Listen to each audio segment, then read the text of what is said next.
Hey guys, আজকে আমরা এই ভিডিওতে শিখব কিভাবে ফ্রেম হোল্ড করতে হয়। আপনি যদি জানতে চান ফ্রেম হোল্ড কিভাবে করতে হয় প্রিমিয়াম প্রো সফটওয়্যারের মাধ্যমে, তাহলে আজকের এই ভিডিওটি আপনি অবশ্যই প্রথম থেকে নিয়ে শেষ পর্যন্ত দেখুন। আজকের এই ভিডিওটি দেখার পরে আপনিও ফ্রেম হোল্ড করতে পারবেন। তো দেখুন, আমি প্রিমিয়াম প্রো সফটওয়্যার টাইমলাইনে কিন্তু অলরেডি একটা ভিডিও নিয়ে রেখেছি। দেখুন, এই ভিডিওটার উপরে কাজ করে আপনাদেরকে দেখাবো ভিডিও ফ্রেম কিভাবে হোল্ড করতে হয়। আগে প্রথমে আমাদেরকে জানতে হবে ফ্রেম হোল্ড জিনিসটা কি। আমি যে এখানে ভিডিও ক্লিপটা নিয়েছি, এই ভিডিও ক্লিপ আমি এতদূর পর্যন্ত আমি ভিডিও চাইছি, বাকি যে অংশটা আছে এই বাকি অংশটা হোল্ড হয়ে যাক, বাকি অংশটা যাতে ভিডিওটা আর পেলে না হয়, এটাই হচ্ছে আপনার ফ্রেম হোল্ড। তো সেটা কিভাবে করতে হয় চলুন আমরা দেখে নিই। আপনার যে ভিডিও ক্লিপটা থাকবে সেটাকে সিলেক্ট করবেন, তার উপরে আপনারা রাইট ক্লিক করবেন। রাইট ক্লিক করার পরে আপনারা দেখতে পাচ্ছেন এখানে দেখুন অ্যাড ফ্রেম হোল্ড। এই অ্যাড ফ্রেম হোল্ডে আপনারা একবার ক্লিক করবেন। ক্লিক করার সাথে সাথে আপনার যে ক্লিপটা থাকবে সেই ক্লিপে কিন্তু কাট লেগে যাবে। দেখুন এখানে কাট লেগে গেছে। তো এবার আমি আবারও ভিডিওটা আপনাদেরকে প্লে করে দেখাচ্ছি। দেখুন ভিডিওটা চলছে। এবার ভিডিওটা চলার পরে যখনই কাট অংশে পৌঁছে যাচ্ছে তখন কিন্তু ভিডিওটা হোল্ড হয়ে যাচ্ছে, ভিডিওটা আর কিন্তু চলছে না খুব।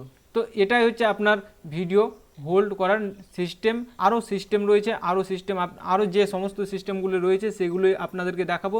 তো আমি কন্ট্রোল জেড করে আবার আন্ডু করে দিলাম।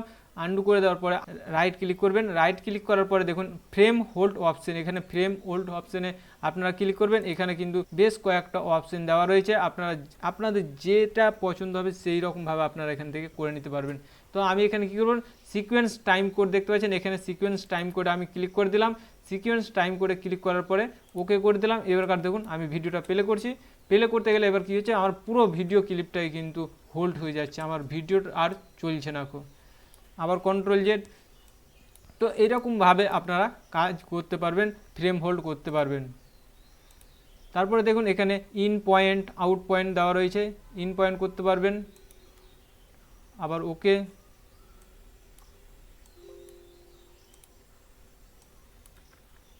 দেখুন আবার পুরোটাই কিন্তু পুরো ভিডিও ক্লিপটাই কিন্তু হোল্ড হয়ে গেছে। তো আপনারা এইরকমভাবে করতে পারেন। এছাড়াও আরও একটা অপশান রয়েছে, সেই অপশানটা কিন্তু আরও ইজিলি অপশান। তো কী করবেন, ধরুন আমি এই পর্যন্ত দেখাতে চাইছি, আমার এখান থেকে এই পর্যন্ত ভিডিওটা চলবে। ভিডিওটা চলার পরে এই জায়গা থেকে আমার বাকি অংশটা আর যাতে দেখতে না পাওয়া যায়।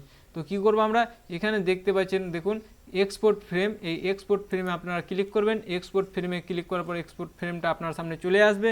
চলে আসার পরে এখানে দেখতে পাচ্ছেন জেপিজি ফরম্যাট। জেপিজি ফরম্যাট যদি আপনাদের সিলেক্ট হয়ে না থাকে, আপনারা পিএনজি যদি সিলেক্ট হয়ে থাকে পিএনজিতেও আপনারা করতে পারেন। তো আমি জেপিজিতেই করে নিচ্ছি। তারপরে এখানে কি করবেন, এখানে আপনারা ওকে করে দেবেন। এই ওকে করে দেওয়ার পরে কিন্তু আপনারা কি করবেন, আপনার যেখানে দেখুন আমার এখানে কিন্তু চলে এসেছে।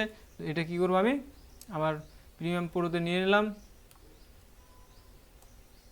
তারপরে বাকি আমার যে ভিডিও ক্লিপটা ছিল, ভিডিও ক্লিপটার উপরের যে উপরের লেয়ার আমি রেখে দিলাম। তারপরে আমি আবার আপনাদেরকে প্লে করে দেখাচ্ছি। দেখুন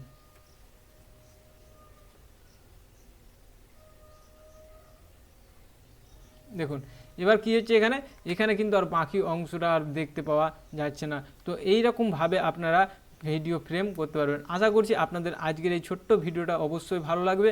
ভালো লাগলে ভিডিওটিতে লাইক করবেন, কমেন্ট করে জানাবেন আপনাদের মতামত। আর এই ধরনের ভিডিও এডিটিং সম্পর্কিত টিপস পেতে চাইলে আমাদের চ্যানেলটিকে অবশ্যই সাবস্ক্রাইব করুন আর পাশে থাকা বেল আইকনটি প্রেস করে নোটিফিকেশন চালু করে রাখুন। আজকের ভিডিও এই পর্যন্তই, আবারও কথা হবে পরবর্তী ভিডিওতে।